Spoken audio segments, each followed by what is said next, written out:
Hey guys, this is Seiso from Loopville. I haven't done much content in a while. It's been busy. It's been a busy BCS season. So what I'm bringing today is an AGRAVAIN build, which I won a locals grand championship with. So what I went with AGRAVAIN. Starter. I'm playing Spring Breeze Messenger. I don't want to play Criff. I want them to know I'm playing AGRAVAIN. I want them to know I'm playing AGRAVAIN. Yeah. And then we'll go to freeze. So AGRAVAIN deck, 4 AGRAVAINs. So what AGRAVAIN does is when he attacks, you counterblast 1, eat all your rear guards, look at top X. X equals to the amount of cores you made this turn. It can be normal cores or superior cores. And then you can call as many as them out. So you call 4, you look at top 4 and call up to 4. You look at top 5, yeah. So really good. Really need to ride him. And he really makes the deck. The Soul Blast 12 to only guard, is it? Soul Blast 12 is the only core normal units. So that didn't cover as much, but when it did, it's basically an auto win. Next, I play Free Sagramore. So he basically helps you dig for pieces, make extra cores to help with AGRAVAIN as well. So yeah, good card. I also play another grade 3. This one's called Full Cavalier Dragon. So what he does is Soul Blast 1, look at the top card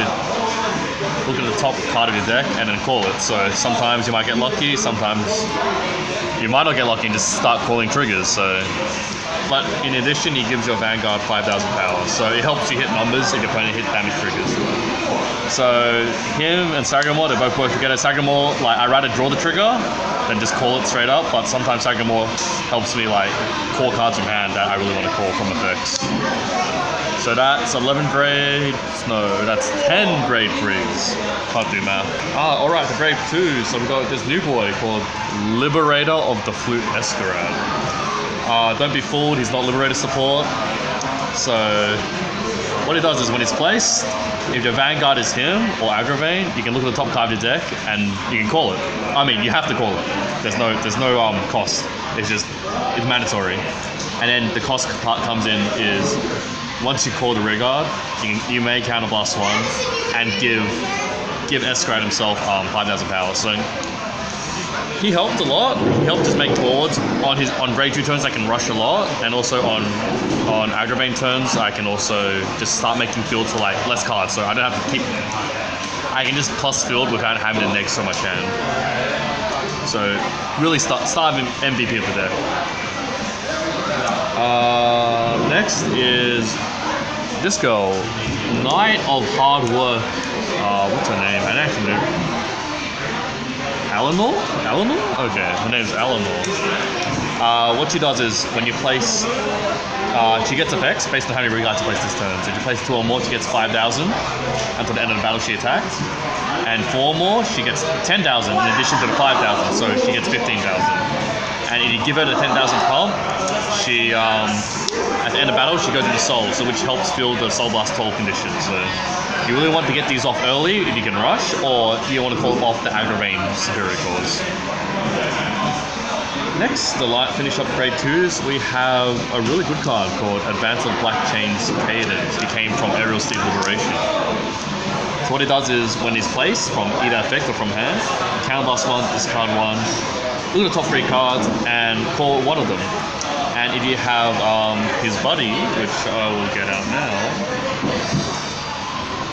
Stronghold of the Black Chains as well, you get to draw 1, so it's kind of you don't really neg from the discard, so you get the plus field as well.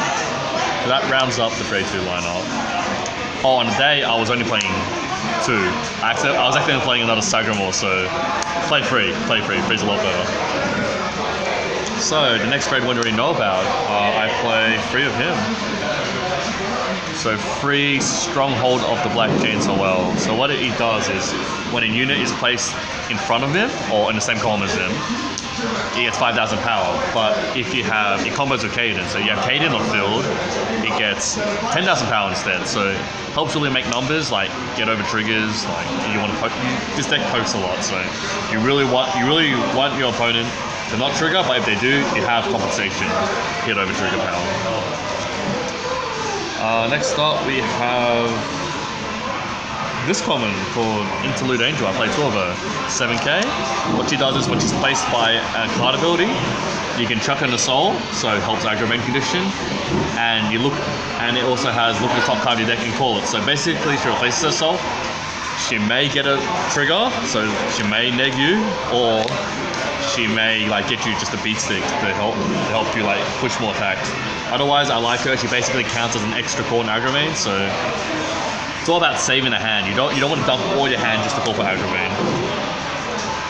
And then we play for Listener of Truth Dindrain. So what she does is just placed by a card effect. You made Soul Blast 1, and you can either draw a card or countercharge one and give it 3,000 power. So also 7k base. I run a lot of 7ks.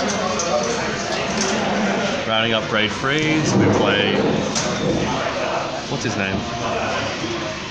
Knight of Vitality, Brenius. I don't actually know any of these gold paladin names. I just know what they do. So what he does is when a grade 3 is placed, you can chuck him the soul, so more AGRAVAIN condition, and you draw a card and then you call a card from hand. It's basically a grade 1 Sagamore, except it only works on when you ride a grade 3 or greater. It's a really good card. Next for triggers, we play the Spice. We don't play 8 front, we play 4 hills, 4 draws. Actually, yeah, standard. Then people expect 8 fronts from this build, but I like playing 5 fronts and 3 crits. So what that means, it means I still like the front. I think the front's the best trigger in the deck, but in some matchups, I do need the crit. The crit's to finish out games. So like sometimes you want your opponent's at 4 and they think you're playing 8 front, and then they're at 4. They think you're playing 8 front. Sorry.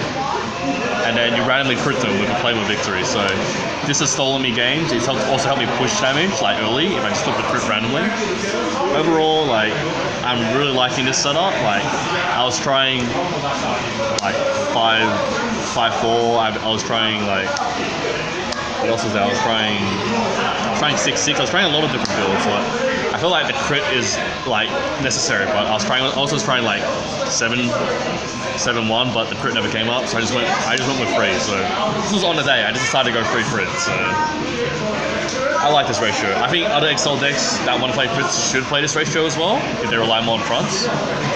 And the big question of the day: XL2 or XL1?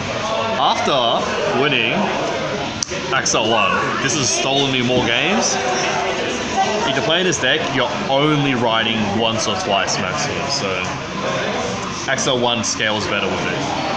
XL2, the draw's nice, like if you need to see pieces. I was doing this all day, but then after trying to go XL1 in my bad matchups, which is Narukami, I felt this was more, because even triggers can just poke for just like a 5k guard, so. And the randomness of calling just makes anything you call just beat over. XL2 is nice and all, like if you're really like digging for pieces, you can still go XL2, but it also makes you deck out a bit faster as well. So that's all. Thanks guys.